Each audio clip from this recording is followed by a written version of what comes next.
అందరికీ నమస్తేవా. మరి అందరూ ఈ దినమున ఈ యొక్క కార్యక్రమాన్ని ఏర్పాటు చేసుకోవడం కారణం ఏంటంటే అని సంస్థ యొక్క వ్యవస్థాపకుడు ఉత్తమ పెద్ద ఆయన 88వ యొక్క పుట్టినరోజు సందర్భంగా నేటికి ఈ దినమైన కార్యక్రమాన్ని ఏర్పాటు చేసుకోవడం జరిగింది.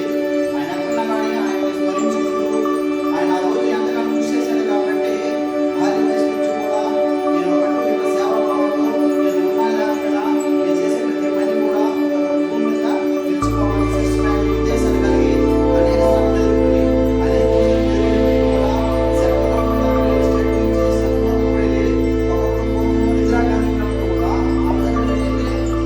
ఎందుకంటే ఇలాంటి సేవా సంస్థలు నిర్మించాలని ఉద్దేశాలు కలిగి ఉన్నాం కాబట్టి మీరు మా సహకరించండి. ఒక సేవా సంస్థ అనేక సేవా సంస్థలు ఏర్పాటు చేసి నేను నిర్మించాలనే ఉద్దేశాలు కలిగి కొన్ని శ్రీమాకు మాకు పెళ్లి కావాలి భార్య కావాలి పిల్లల ఉద్దేశాలు లేకుండా ఒంటరిగా జీవించాక మన కొరకై ఎంతగా ప్రయత్నించాలని చేశారు కాబట్టి అంతా కూడా ఏదో ఒక క్షేమమైన కుటుంబాల వాళ్ళు ప్రేమించుకున్న ఆహారం సంస్థ ఏర్పడింది కాబట్టి మాకు ఈ రోజు అంతా చూడ ఆహారం ఇస్తున్నాడు.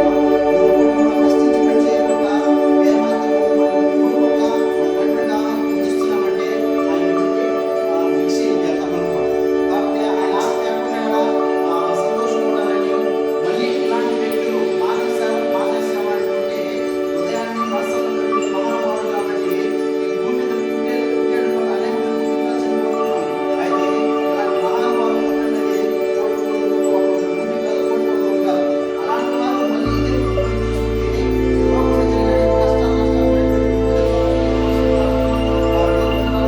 కాబట్టి అలాంటి మహానుభావులు మళ్ళీ జన్మ తీసుకుని వాళ్ళ రాబోయే తరాలకి మళ్ళీ ఆయన అనేక అద్భుత కార్యాలు జరిగించి ఈ యొక్క సేవా కార్యక్రమాలు జరిగించాలని మనస్ఫూర్తిగా కోరుకుంటున్నాము. సో అలాగే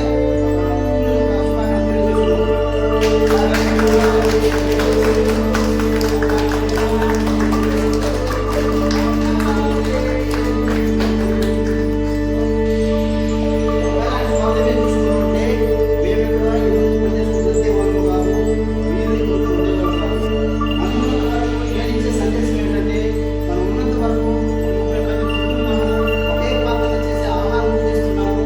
ఇక్కడ కల్మషానికి దారి లేకుండా సాధ్యమంతలో మనిషి అన్నవాడు కల్మషమైన వాడే. ప్రతి మనిషి తల్లి గర్భంలో చూపుతూ ప్రతి ఒక్కరు పాపం నిండేవాడే.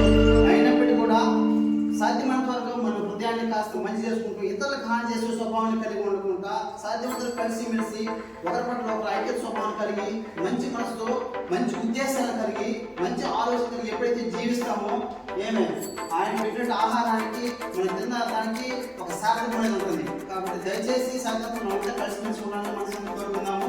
సో అలాగే ఈ సమయాన్ని మీ మధ్య నాకు ఈ సమయం నాకు ఇచ్చినందుకు